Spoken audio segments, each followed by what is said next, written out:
The mess hall at Camp Lejeune smelled like burnt coffee and institutional ambition. It was a Tuesday, which meant powdered eggs and the kind of silence that only exists when several hundred people are all pretending not to notice each other. Lieutenant Colonel Marcus Webb was running late, impatient, and carrying a tray stacked too high with food he probably wouldn't eat.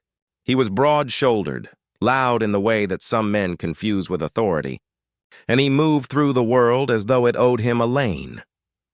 She was standing at the coffee station, back-turned, filling a plain ceramic mug. She wore no rank insignia on her civilian clothes, just a gray fleece, dark jeans, worn boots. Her gray-streaked hair was pulled back simply. She looked to Marcus's distracted eyes like someone's grandmother visiting the base. She was taking too long.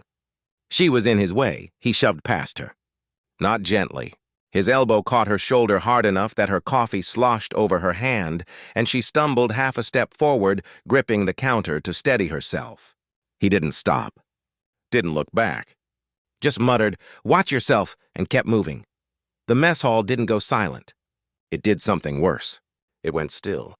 That particular charged stillness where everyone has seen something and no one knows quite what to do with it. Sergeant First Class Diana Reyes, 23 years old and sharp as a tack, was the first to find her voice. "Ma'am, are you all right?"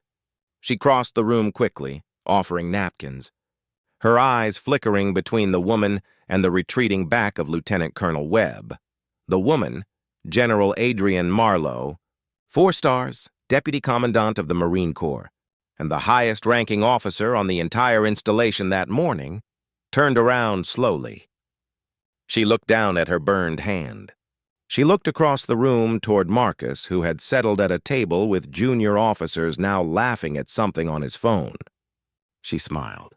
Not a cold smile. A tired one, like someone who has seen this particular play before and already knows how it ends. "I'm fine," she said to Diana. "Thank you, Sergeant." Diana blinked. Not because she'd recognized the general, she hadn't yet, but because of how the woman said her rank, precise, familiar, like she'd spent decades reading name tapes. It was the base commander, Colonel James Hatch, who came in 3 minutes later. He stopped in the doorway, scanned the room in the practiced way of a man responsible for everything in it, and then went pale. He crossed the floor in 11 long strides. "General Marlowe?" His voice was barely controlled. "I had no idea you'd arrived. Your aide said your flight was delayed." "It was.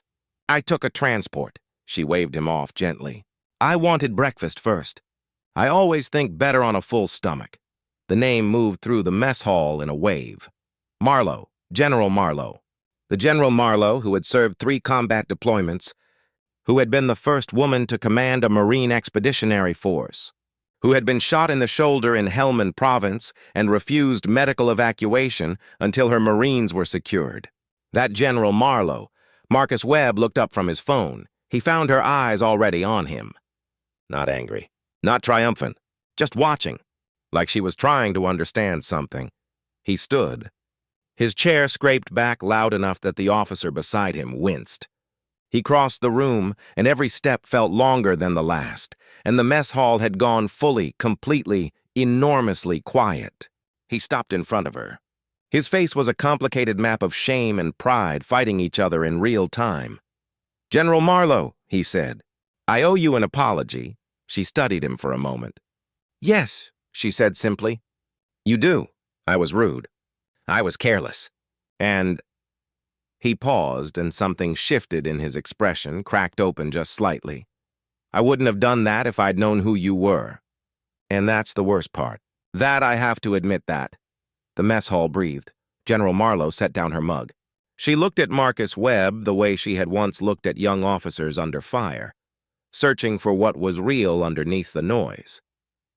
"You've just said something honest," she told him quietly. "That's not nothing. Most men in your position would have walked away and chalked it up to a bad morning." She paused. "But I want you to sit with what you admitted. That you would have treated me differently based on what you could see. Because I have spent my entire career being invisible in rooms just like this one. Not because I lacked rank, but because people decided before I opened my mouth what I was worth." Marcus said nothing. There was nothing adequate to say. She picked her mug back up. "Dismissed, Lieutenant Colonel." Not as a punishment. As an invitation to go think, he walked back to his table.